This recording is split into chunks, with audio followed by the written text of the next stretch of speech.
I think by 2030, 2035, we're going to have more and more gene therapies. I'm hoping that we will cure cancer, and especially with all the immuno-oncology coming online. I believe that by 2035, we're going to see a lot more cures, which is going to be pretty amazing. I think eventually we'll get into the conversation of this space and scientists trying to play God. I think that ethical question will probably happen or come sooner rather than later. What happens then?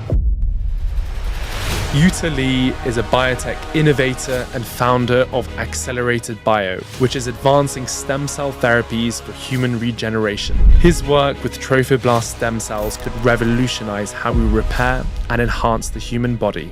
And so my big ask to everybody is find a way to invest in longevity, especially if you're a billionaire. I mean, what is beating the S&P 500 for the next 15 years going to help? Nothing. You can't take it with you, right? I get a lot of pushback sometimes from comments saying like, this is the devil's work, this is just for the billionaires. What would you say to them? The future looks amazing, but also a little scary. If you, just like me, want to have an honest outlook of what the next chapter could look like and how best to prepare for that, I ask for one simple favor: subscribe, so I can invite the brightest minds on this podcast and get those answers for both you and I. Enjoy the episode. Why should someone, regardless of age, background, class, whatever, need to or want to learn about stem cells? Well, it has to do with everything that's happening with society today, right? If you look back at history, we've come along with about 200 years of healthcare being based on chemical drugs, and that's brought a lot of great advantages, but we are realizing that, a lot of these small molecules or even monoclonal antibodies, even though very effective in many cases, they are palliative at best, meaning they're really only stopping a protein process so that the symptoms will go away. I think cell and gene therapy, especially stem cells, is coming along and proving that we can actually cure a lot of these diseases. And with chemical drugs, over the last 200 years, we're taking hits with the liver and the kidney. There's a lot of toxicity issues. But with cell and gene therapy, it's all very natural. So we believe that this is the next generation of healthcare. And, there are already many gene therapies and many stem cell therapies going through the FDA and the EMA and various regulatory bodies around the world, actually making cures. So I think everybody should pay attention and learn more about it. Can you just explain that as if I'm your daughter's friend? Right. When it comes to chemical drugs that Right. someone might take, let's give an example of why someone might take stem cells. Could it be that they're suffering with some form of cancer, or Right. and they're maybe going for chemotherapy? Like, what is a good example of how stem cells would be a great alternative to, let's say, just any chemical drug? Gotcha. Well, stem cells, you can use it in two main ways. You can either create effector cells. These are your own, like immune cells, to go kill something. Or you can take a stem cell and differentiate them to the organ or cell type of the organ that you want to fix, and use that cell to replace or fix bad situations. Like, for example, if you have a liver that's failing, then you can take a stem cell and differentiate or turn them into liver progenitor cells or liver cells, and basically inject it into the liver to have it be replaced, and therefore fix your liver issues, right? Chemicals, for example, if you have a infection, if you have, let's use a very simple one, allergies, right? When you have allergies, you can take a pill, and it basically, that small molecule will block the functions that will turn into a symptom of sneezing, tearing the eyes, etc. but you're still allergic to whatever you're allergic to. Right. And so the main cause hasn't been solved, but you have stopped the symptoms. In cell and gene therapy, you are literally going in and fixing the original problem. And once it's fixed, hopefully it won't come back again. And that's what we're hoping for. And we believe that this is the next, era of healthcare, where we can go and really fix a lot of things. And if you think about it, like, look at all the healthcare systems around the world. They're struggling because healthcare costs are going up. Drug discovery costs are going up. And with more population coming, it's just unbearable. I think the whole system just cannot take it anymore. And so you really need to find ways to cure issues instead of just stopping symptoms, in which case you're just taking more and more drugs. Yeah. Right? Yeah. Why did you feel called to enter this space? I'm sorry, say again? Why did you feel called to enter this space? I kind of came in a little reluctantly, I have to say. So my father, who's an MD, PhD, he got his MD in Tohoku University in Sendai, Japan, and a PhD at St. Bart's University, London, right here in central London, in the late 70s. And he discovered a stem cell platform called a human trophoblast stem cell, which we source from an ectopic pregnancy. Now, give me a minute to explain this. An ectopic pregnancy happens when the embryo is traveling down a fallopian tube and it gets stuck. And it'll sit there and grow until it bursts the tube. And if it bursts the tube, the mother may die of internal bleeding, right? And so typically what happens is a woman will feel a sharp pain, go into the ER or emergency room, get scanned, the doctor will say, ooh, you have an ectopic, we have to take it out. And they schedule an emergency salpingectomy in which they ablate or burn both sides of the mass so that it won't bleed. They use a scope to remove the mass, and all they have to do is give it to the pathologist to look at, and they confirm it, and they can throw it away. And the reason they throw it away is because a healthy pregnancy, the embryo typically needs to implant into the mother by day 7 or day 8. But you don't discover an ectopic until 4 to 8 weeks after, right? So there are many weeks in between where that embryo is not attached to the mother. There's no nutrients coming to it. So OBGYNs understand it to be non-viable. The fetuses are non-viable. Okay. And so you have to remove it to save the mother, because if it bursts, then you have internal bleeding, sepsis, etc. And also the fetus is non-viable. So in this way, he discovered literally the earliest stem cells that you could possibly find without any ethical issues, and we call them human trophoblast stem cells. And so in 2005, he came to me and said, Yuta, you're the business guy, do something with this. And I said, dear God, okay. So I had to take it on. And so I created a company around it, and I've been trying to commercialize it ever since.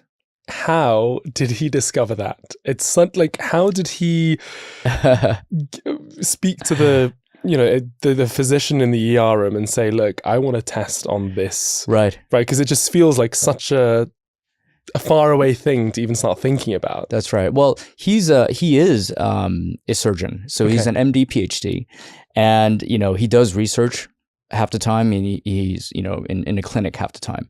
Right. And so I think it takes an MD, PhD who understands research and also has their hands in the actual clinical process to be able to figure something like that out. So we got very, very lucky. And so, when he was performing this salpingectomy himself, he was thinking to himself, why are we throwing this stuff away? There's got to be amazing things in here. But to avoid all the ethical issues, he scrapes off the preplacental tissue, then hands the mass back to the pathologist, who looks at it and throws it away.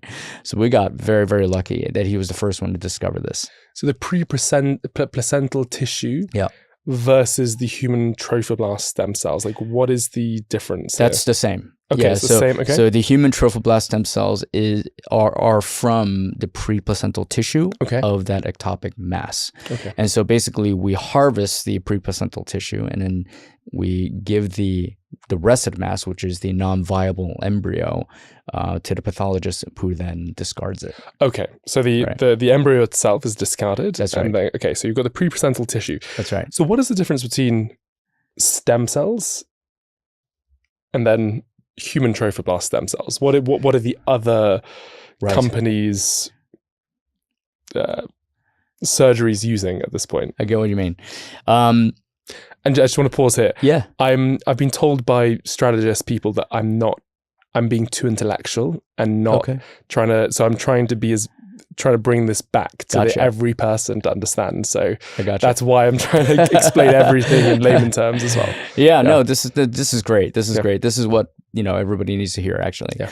So I'm going to start with typical fetal development, so basically how babies come about. Okay, so in the first 8 weeks, when a woman is pregnant, right, the first 8 weeks, the embryo is literally just lumps of cells. Okay, from 8 weeks to 38 weeks, that's called a fetal period. So from 8 weeks to 38 weeks, that's literally when the body's forming. You and I, that's all we all came from there, right? So the baby's forming, and at 38 weeks, the baby's born. Okay, so that's the birth event at 38 weeks on average. And then everything after that is considered adult. Okay, so we get stem cells from, the earliest stem cells you can get from an IVF clinic. It's called human embryonic stem cells. So in an IVF clinic, what happens is, a woman trying to get pregnant will inject herself full of hormones, and then she will produce a lot of eggs, right? And they will inseminate the father's semen or sperm into these eggs to create embryos outside of the body. Okay, and what you would do is you find the healthiest embryos and you implant that back into the woman, and hopefully she'll get pregnant. Okay. But, when they do this process, they probably harvest 15 to 20, God knows how many eggs, right? So there are a lot of embryos left over that they freeze. And back in 1998, I believe, a professor named Jamie Thompson in Wisconsin thought, hey, we could probably use this for research or, creating therapies. And so that's the birth of the human embryonic stem cell. That's the earliest you can find, okay? Then ours, right? 4 to 8 weeks post-fertilization, so still in the embryonic stage, so in the early stages, right, where they're just really lumps of cells. And then you can get a lot of cells or stem cells from the fetal period, but usually they're coming from abortions, so there are a lot of ethical issues.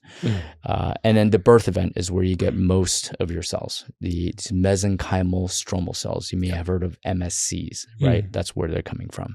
So you get them from cord blood, the placenta itself, Wharton's jelly, plenty of cells to get, right? And then everything after that's, adult. So you can get it from fat, you can get it from bone marrow. And then comes the Japanese that created the induced pluripotent stem cell, discovered back in 2008, that was published by Shinya Yamanaka, right? And so what he did was he was able to take a virus, take out all the bad stuff, put in 4 transcription factors, and put it on a fibroblast, which is an adult cell, and was able to transform that back to a stem cell state, right? Which is incredible if you think about it. So to take an adult cell and move it all the way back to a stem cell state. What do you mean by stem cell state? The earliest, most original cells that you could possibly have. Gotcha. Right? So we all came from that. Right? Every cell in your body all came from this early cell that then differentiates into various parts of your body. Gotcha. Like this cell will turn into a muscle, turn into an eye, turn into your hair, right? And so that's how we all came about. Yeah. Right. So the original stem cell. So, with these induced pluripotent stem cells, iPSCs, they were able to reprogram them to go all the way back. Okay. I personally think that is probably the most impactful for longevity, right? Because before then, it was death and taxes, right? Everybody knew they were going to die. And, you can use religion, you can use philosophy to kind of make yourself feel better. But since that time, think about this. We can now reprogram every cell to go back to the original state. That means we now have the power to figure out, theoretically, how to make you completely younger all at once. So now it's just an engineering problem, right? And I believe in the next 10 to 20 years, a lot of scientists are working on this to figure out how to reprogram ourselves to literally just be younger. Right? There are a lot of companies working on this. Very exciting stuff. Let's talk about how one interacts with stem cells. As in, how does one inject stem cells? Where would they do it? What are the benefits of taking human trophoblast stem cells or getting injected with human trophoblast rather than something else? Great question. There's many ways to answer that. But I want to start by saying this. I think, especially in the US or in the EU, there are a lot of regulations for this, right? And so these are advanced therapies that need to be approved by FDA in the US or EMA in Europe. And so you can't really just go into a clinic and just get injected with this stuff. So it needs to be approved therapy. You can go to third countries where there are lax rules, and some people have been doing that, but you really have to do your homework relative to the safety and the product itself, right? So, and it really depends on what your problem is. Is it joint pain? Is it, cancer? Is it liver issues? Who knows, right? So there are many ways to kind of approach this. In the US and in Europe, there are existing cell or cell and gene related therapies that can take care of leukemia, for example, right? And they're mainly called CAR T therapies, right? And what that is that they've taken your T cells, which is your own immune cells, and because they've lost the ability to recognize tumors in your body, right? They've literally engineered in a target in order to help the T cells recognize the targets. Then they grow all that out and inject it all into your body. And it has an incredible effects. I think really high percentage of remission rates, at least for 6 to 12 months, and the scientists are working on extending that to beyond 12 months. Yeah, but some people have actually had cures with these CAR T therapies. That's available now. Unfortunately, it's very, very expensive because they are autologous. Which just means that you're taking your own cells, removing them, engineering them, and putting them back, right? Which is a one-on-one model, right? So this is very, very difficult to scale and very expensive. Right? So the first CAR T therapy in the US that came out was in the range of $470,000. Okay. Yeah, so pretty expensive. Not everybody can afford that, right? So, what I'm trying to do is to figure out how to create a platform that is scalable so that we can really drive that cost down. And the only way to do it is to use allogeneic strategies. Allogeneic, as opposed to autologous, means that you're taking a healthy cell from a healthy donor and then manufacturing it to scale so that everybody can use it. So you have to overcome the immune issues, which we naturally can because we're preplacental cells. And preplacental cells have this special ability to dampen down the immune system for a very specific reason. So think about this. An embryo, right, is a recombination of the father's gene and the mother's gene. So how come this alien thing is able to attach itself to the mother without her immune system going, whoa, what's going on here? Get this thing off of me, right? It turns out the placenta expresses a marker called HLA-G that dampens down the mother's immune system. It goes, whoa, calm down. Don't worry about this. Let this thing stay attached, right? And is able to then draw nutrients from the mother to have the baby grow, right? And this HLIG is so powerful that you can actually have an embryo implanted into a surrogate mother, a woman that's completely biologically non-related to the baby, and have that woman carry the baby to term. Is that incredible? So it's an incredible feat of science that we figured that out, right? So our cells, our human trophoblast stem cells, actually have this HLIG expression, and so in this way, we believe that we are able to scale out our cells so that everybody can use it, right? And our scale is pretty incredible. So because they're such early cells, from the embryonic stage, we're able to grow them out to 85 population doublings. So that means that imagine one cell turning into 2, turning into 4, turning into 8, 16, et cetera, 85 times, right? And at 85 times, that's e to the 25 cells. That's literally enough cells to grow 2 trillion human beings. So with this human trophoblast stem cell platform that we have, we're able to grow enough cells with the immune privilege characteristic, so we can really scale everything that we do and make everybody, make it affordable for everybody to use. So you don't need that much. You don't need that many examples, or as in how many human trophoblast, how many mothers do you need for this to work? Actually, just one, and we already have that. In fact, we already have 17 different GMP compliant donor lines. Now, GMP just means good manufacturing practice, right? So both the EMA and the FDA uses these good manufacturing practice or GMP guidelines to make sure that the companies that are producing these therapies are manufacturing and documenting everything at the highest level so that the product can be super safe for human use, right? And so that's what you have to manufacture too.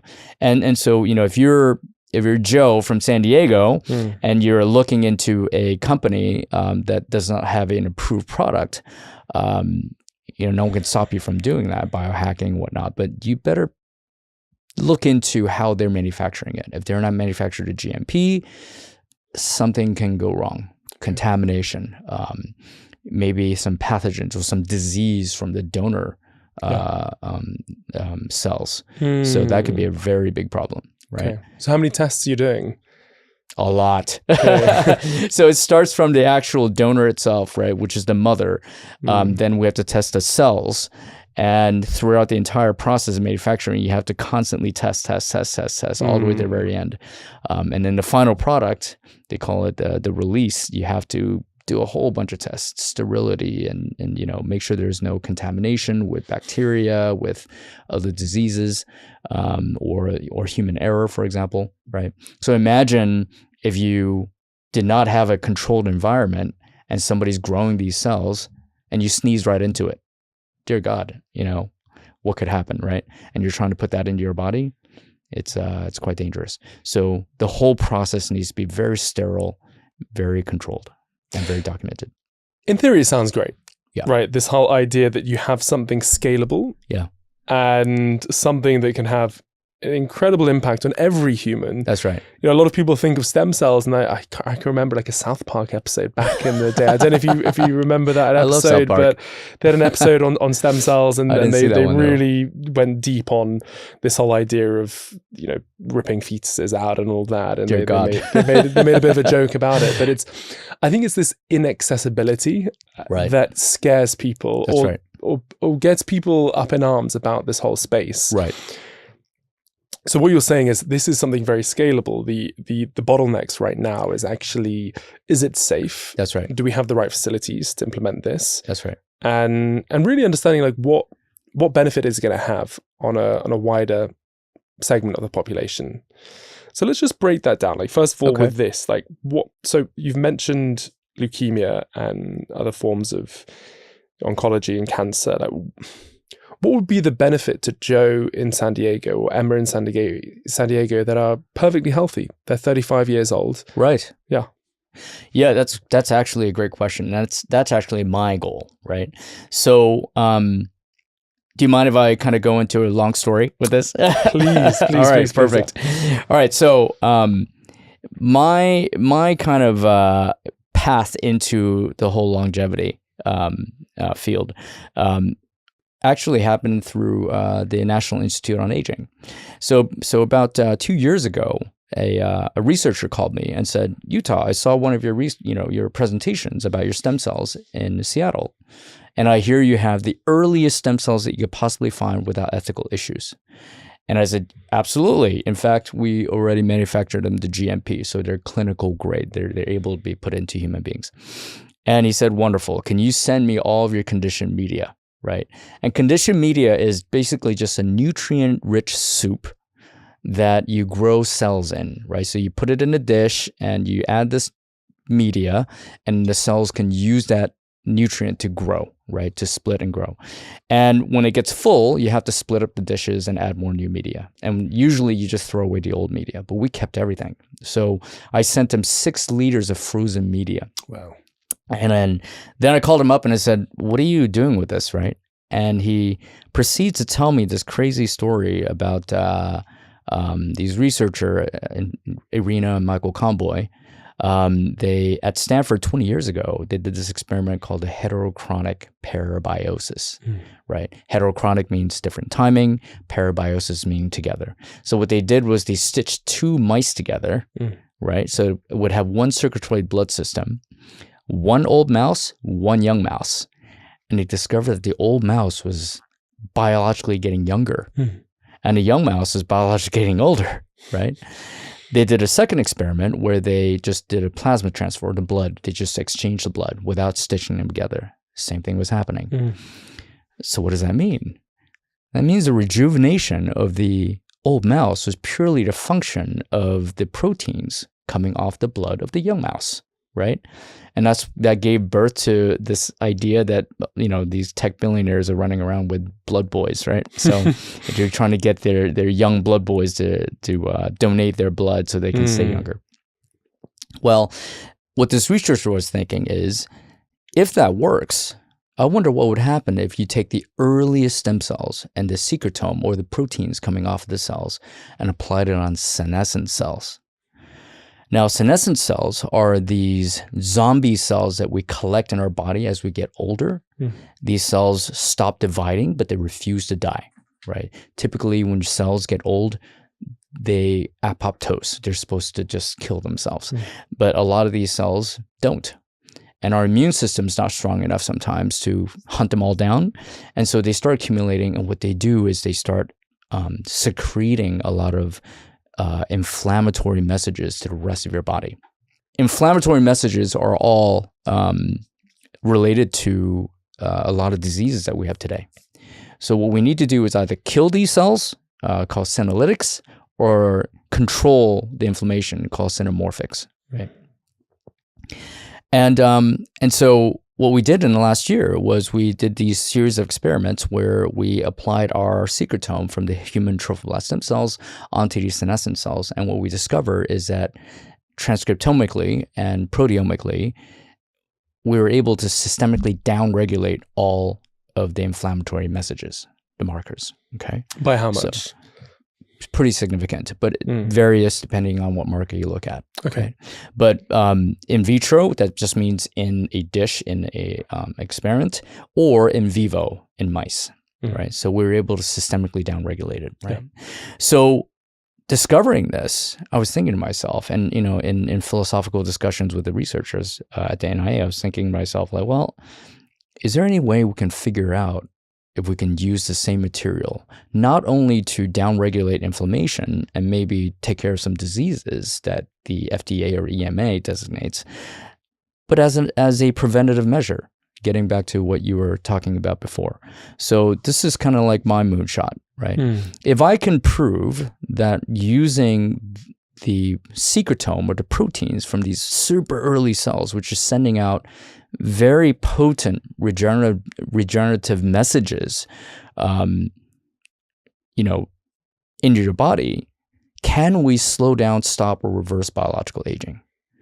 right? And so that's my hunt right now, is to find the right gauge to say, yes, we're moving the needle on biological age. And if we can do that, a 35-year-old Joe in San Diego can then, as a preventive measure, be able to inject these IV or inject these secretome from the human trophoblast stem cells at the right dose and the right frequency, and hopefully be able to keep his internal organs at that 35-year-old age. So when he's 100, he still will have internal organs of a 35-year-old. Wouldn't that be interesting?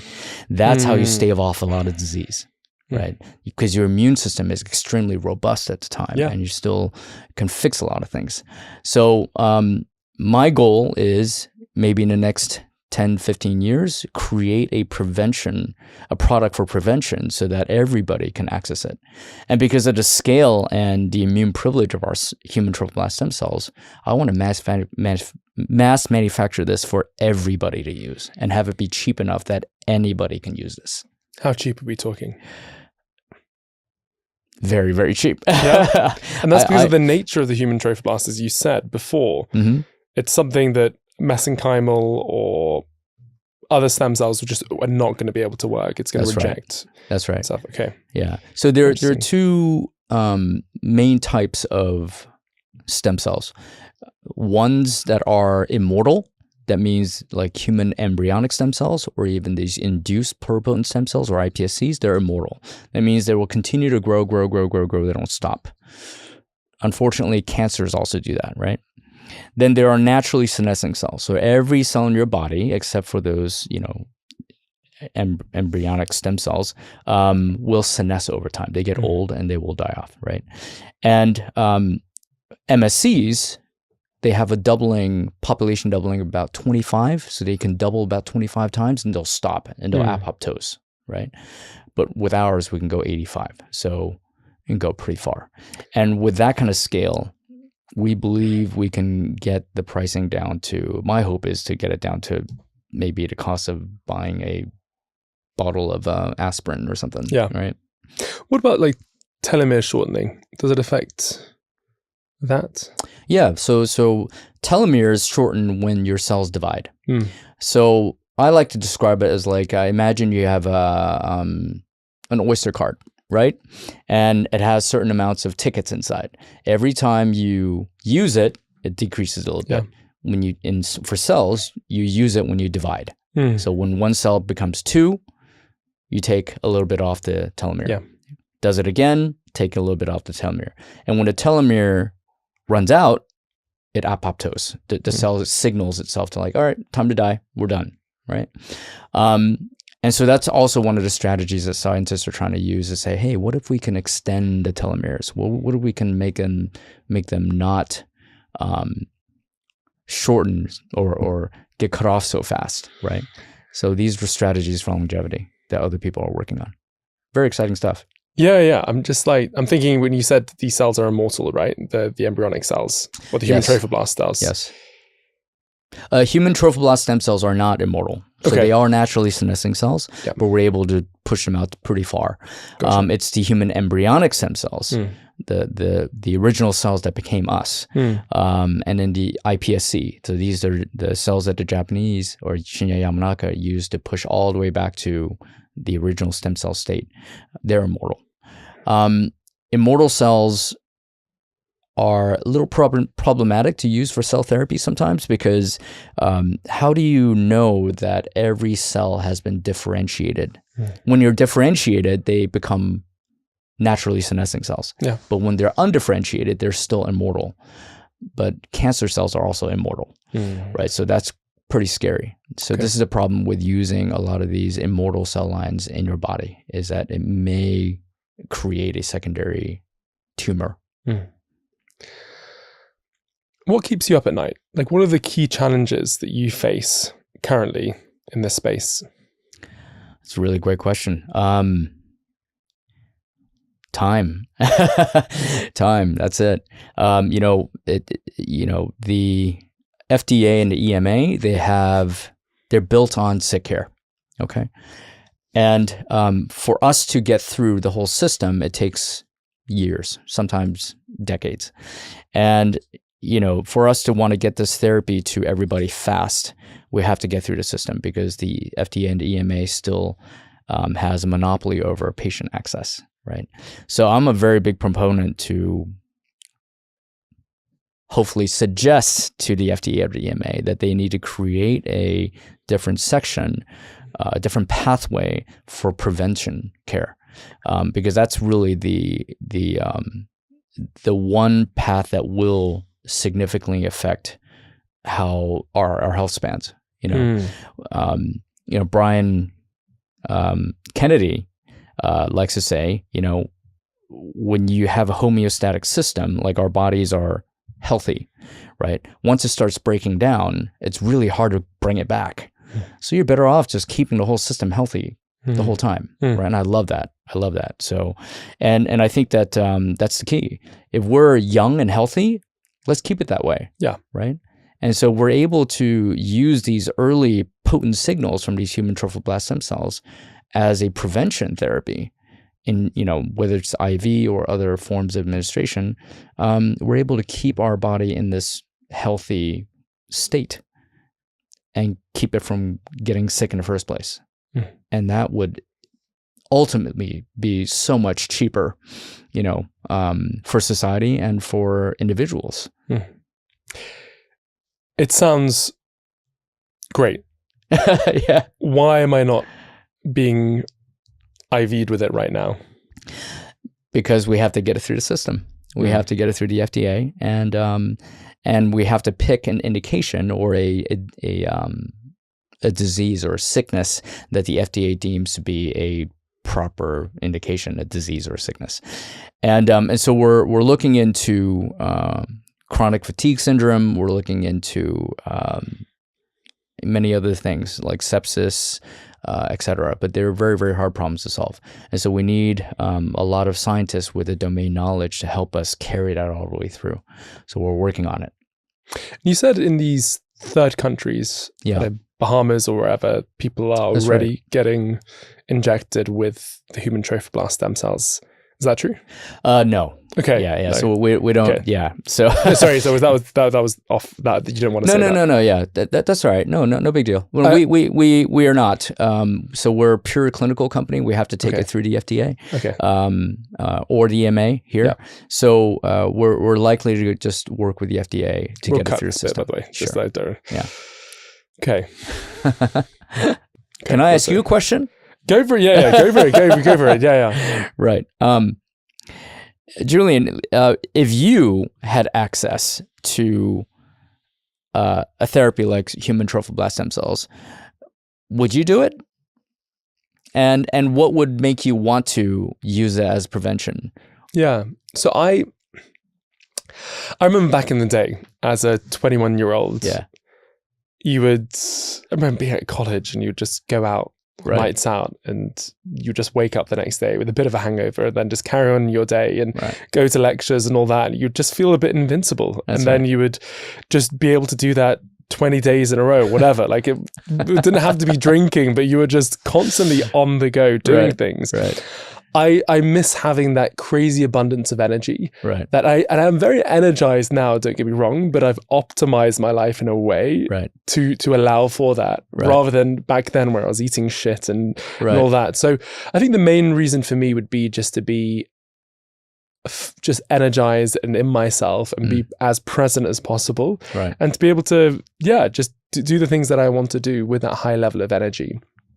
I think the thing for myself is whilst I sit in this longevity space, I would say I've got a pretty low risk appetite. And so for example, I haven't taken peptides. I haven't done anything that's, let's say, level 3 or 4.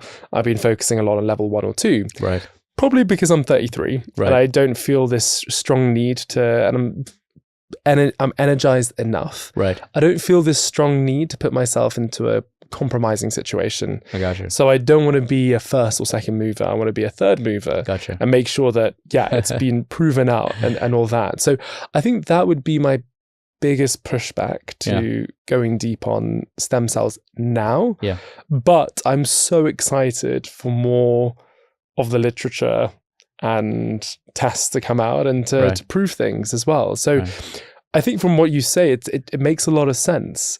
I'm interested to, because I had Matthias Bernau from Salco Labs recently on the podcast, and he was speaking quite a bit about some people that have, including Brian Johnson, who's already taken his MSCs, and it all sounds very promising. And I think with the scalability of the human trophoblast stem cells, that sounds really exciting as well. It is. It is.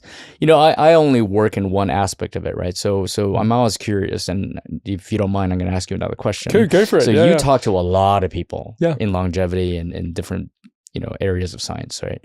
So do you have a sense of where the solutions for longevity will come from? Do you have an idea? Do you have a gut feeling? I think the biggest issue right now is that that there are so many bets being placed on what might work. Right.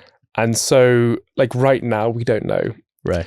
What will be interesting is if we do have something or a combination of a few things. It's going to be a combination. You speak to people like Matt Kaberlein and Peter Diamandis with the X Prize, and a lot of people believe that to get to that 20 plus years of healthy life extension, it's going to be a combination of a few things. And so I don't think it will be one thing that will get us to longevity, escape velocity, or that biological immortality, but a few things. And I definitely see things like stem cells being one of those things. Absolutely. What will be interesting to see is like how personalized it has to be, that protocol.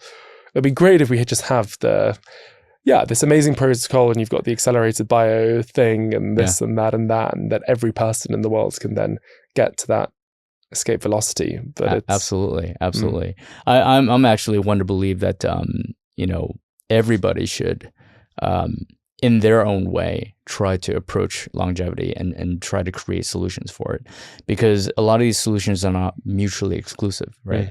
I think as human beings we tend to be very linear thinking, and everybody's like looking for the silver bullet. Oh, it's got to be that way, or it's got to be this way or that way, and they're arguing against each other on which way is the best way. I think everybody should just go at it, open up the whole field. Everybody just, go with the strategy that they believe will work for them. And if we succeed, if any one of us succeeds, then everybody will benefit. And that's the best part about it, right? So, I think definitely more collaboration and less arguing. Fighting over the little things, they just don't seem to make sense for longevity, because we're all aimed towards the same direction, right? So I really do think that especially with in your platform, get everybody to open up their minds and be flexible and hear each other out and support each other. I think that's great. I get a lot of pushback sometimes from comments saying like, this is the devil's work, and this is just for the billionaires. That's the most common pushback. Right. Like, all this stuff that you're talking about is just for the billionaires. Right. What would you say to them? In the beginning, it's always very expensive. Just like in gene therapy, what the most expensive gene therapy is? $4.2 million. It's insane, right? No one can afford that. But it's actually to save a baby. So what do you do, right? But it's a one-shot deal. Your problem is solved.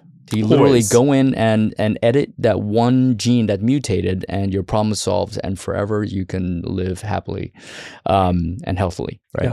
Now, in the beginning, any technology is super, super expensive, right? But then it goes through that process where the economies of scale will come in. And so that's what I'm trying to push, right? Is that, okay, cell therapies, gene therapies, they're very expensive right now, hundreds of thousands of dollars. Only the very, very rich can afford it. But with the scale of our platform, I want to make it available for everybody. What's the timeline on that? 15 years, maybe. Okay, 10, so it's years. like okay. It's as close to the longevity escape velocity goal that everybody seems to have. So the cell and gene therapy space back in the early 2000s went through a few blows, right? That's right. There are a few deaths that happened, and it really pushed the space back quite a bit. That's right. That was gene therapy. Gene therapy. Okay. That was really, really early days, and I think the scientists have learned a lot since. The scientists and the doctors have learned a lot since. Yeah. And so we know how to better control these products or control the engineering of the products, and also the manufacturing environment, et cetera. So it's been 20 plus years, so lots of improvements. So Yeah. I don't think that's much of an issue now. It still can happen, and it still does, but I think people understand it to be just part of the process. The reason why I bring it up is not to put the space down at all. It's just to say like how one grows. Yeah. It's so you want to evolve the space. You want to bring these therapeutics to market, but I'm sure there's a tight balancing act. That's right. Moving fast enough. That's right. But also with intent and with that in mind. Absolutely. Yeah. Moving fast is definitely very, very key, especially for longevity, right? But the unfortunate thing is that we don't know everything about biology yet, and that it's so complex that it's very difficult to figure out. Even long-standing chemical drug processes, people still have toxicities in their liver, neurotoxicities, et cetera. So, and people still die from that in clinical trials. So it does still happen. But I think, with the advent of AI coming in, with the advent of automation, we can really make very big strides to understand biology so much faster. I mean, it's going to accelerate extremely, extremely quickly. And hopefully we'll be able to find some of these solutions, in the next 5-10 years. I'm very excited about that, by the way. I think because human beings, we're very linear, like I said before. AI will be able to give us that breadth of vision to see how everything's interconnected with each other. And that's going to help a lot for biology. You say 5 to 10 years. I'd love to go into your crystal ball of what the world, especially related to stem cells, will look like by 2030, 2035. Wow, that's a really great question. I think by 2030, 2035, 10 years from now, we're going to have more and more gene therapies. So to treat at least monogenic diseases. This just means you have one genetic mutation that's affecting your life, right? It could be death, it could be, lifestyle, etc. A lot of them are going to come through the system, and I believe that a lot of people are going to benefit from that. Cell therapies, definitely, and the prices are going to come down. I'm hoping that we will cure cancer by then, and especially with all the immuno-oncology, coming online. Immuno-oncology just means using your own immune system to go after cancers, right? And I believe that by 2035, we're going to see a lot more cures, which is going to be pretty amazing, like actual cures. Yeah. Yeah. You're a Buddhist. I am. And I love the fact that you're working on this you're working in this incredible space, but you're a very spiritual man as well. Thank you. How do you look at the ethics of all of this? The ethics. Well, I don't, because of the source of our cells, we don't have to address that at all, right? Relative to, the ethics of using other cell types, I'm actually quite agnostic to it. I think that saving lives is more important. And so I think I will, as a Buddhist, I actually live it more like a philosophy than an actual religion. Yeah. So for me, it's very, very different, and it's very personal. So I don't literally adhere to a very general religious kind of sentiment. So to me, it's very personal. So the ethics part, as long as we are not hurting anybody, it's good for me. Okay. Yeah. Yeah. I think eventually we'll get into the conversation of this space and scientists trying to play God. Right. I think that ethical question will probably happen or come sooner. Sure. Rather than later. Sure. What happens then?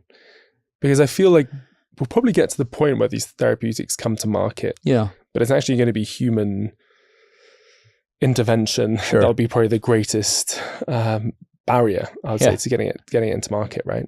Right. Yeah, absolutely. It's all human. The whole system's built by humans, and therefore, we control it all. I actually think that I'm pretty extreme in this matter. I think that death is bad in general, so let's just avoid it, right? And a lot of the sicknesses that we have from getting old, we can try to prevent. And if we can prevent it, or if we can cure it, let's go do that, right? And, I have these philosophical conversations with people all the time. So, I ask people, well, do you want to live forever, right? And my answer is always yes, absolutely. And it's quite simple because I don't want to go through the process of being sick, and I don't want to die from it, right? So it's very personal to me because both my father and mother have gone through cancer twice each. Once in their 60s and once in their 70s. And so I can see the predisposition of cancer in my family. And that scares the hell out of me. And, being chronologically 53 this year, I know that's going to happen to me in the next 10, 15 years. So this is why I have such an urgency to do what I can to solve a lot of these problems, and the only way to do that is to have multiple shots on goal. Yeah. So I want all of the top scientists with the domain knowledge to take my platform, literally just take it, use it, try and solve some problems, cure cancer, cure diabetes, go cure Parkinson's, many things to do, right? So I have the right stem cell source, but I don't have the domain knowledge nor the patient access to do that. And so I want to make this available for everybody so that in 10, 15 years time, we can see multiple therapies on the market that will hopefully help us one day. Are your parents still alive? They're both alive, luckily. But I've seen them go through the resection and the chemotherapy, and it is not a pretty sight. And so they're definitely trying to make sure that doesn't happen to me. Right. Yeah. And I really do believe that everybody should adhere to that rule. Meaning, if anybody asks you, do you want to live forever? The answer is always yes. And because the people that say no, they're saying it out of luxury of being healthy at that moment. So imagine, Julian, if your doctor came to you and said, Julian, you only have 3 weeks to live. How would you react then? Yeah. Right. I think all of your survival instincts would kick up, and the only thing you want to do is survive. Right. So given that endpoint, that the answer should always be, yes, I want to live forever. So that's what we should all try to achieve. Make it an option. Make death an option. As our friend Jose Cordero will say. That's right. Immortality. Yeah. I think right now the biggest pushback to this space is that we have a very niche group of people that are saying something. Right. And I know those people, they really want everyone to be healthier, happier, live longer, potentially live forever, or have choice. That's right. Over how they die rather than suffering right. with that. What do you think is going to be the key thing for us moving the needle forward when it comes to, I'm not going to say the mainstream, but to get more people involved and on this journey? Right. I think it's already happening, and it's happening through platforms like yours, getting this message out to everybody, right? And platforms like Brian Johnson, or even some of the scientists that are constantly on YouTube and on different platforms talking about longevity. I think it just takes that, and I think the movement's already catching, the momentum, and it's accelerating, which is very exciting because, it's quite practical, but any of these therapies really require investment. It's not going to happen by itself, right? Yeah. And so my big ask to everybody is find a way to invest in longevity, especially if you're a billionaire. I mean, what is beating the S&P 500 for the next 15 years going to help? Nothing. You can't take it with you, right? So, if you are a high net worth individual, put a very big chunk of it in longevity. And now you can bet on any strategy you like. So it's strategy agnostic, right? But there are a lot of different companies doing a lot of very exciting things, and they will need funding to get it through the system. And so everybody, especially if you're over 50 like me, focus on longevity, put your money to it. Yeah. Now, pick your strategy that you love, go with it, but do something. Don't sit around and just make more money. That makes zero sense. Yeah. Right? God, you got me thinking there. That's like such an important way. And how do we communicate? So, for example, how often do you get pushback from your Joe in San Diego or Emily in San Francisco, my usual archetypes, about like stem cells? You must get it so often that people are like, because stem cells is such a triggering word. It is, but I think it's just a lack of understanding of what it is, and so conversations like this really help, where we're able to just tell everybody out there, hey, this is actually okay, it's safe. If done right, it's safe, right? And it's available. So we just need to process it and get it through the system. And so, the more of these conversations that you have with people and that I have with people, the more understanding that the general public will have with stem cells. And that will drive the cell and gene therapy movement to create more cures for the human race. And I think that's all very, very positive. Unfortunately, it does take some time and investment, like I said before, but we're moving in the right direction, which is very exciting to me. So just to round off, if someone wanted to get injected with human trophoblast stem cells at whatever cost, when will the first person be injected? We're hoping to get to clinical trials probably within the next 2 years, right, in the US, for something related to inflammatory disease. So, but that's to be announced. At a future date. But we're going as fast as we can. So. And what advice would you give to someone looking to get into the space, or anyone who's looking to venture into longevity? That's a great question. If you're a scientist, come out and start a company. If you're a business person, find one of these scientists and start a company. Raise some money and chase after a strategy that has to do with longevity. That can be anything. And if you want a platform to use, come talk to me. Yeah. Brilliant. Yuta, thank you so much, as always. Thank you so much, Julian. Fantastic talk. Hey, thanks so much. If you want to know what tomorrow has in store like I do, you definitely want to listen to our recent episode where I talked to Peter Diamandis about a future where we could live forever. Thank you so much.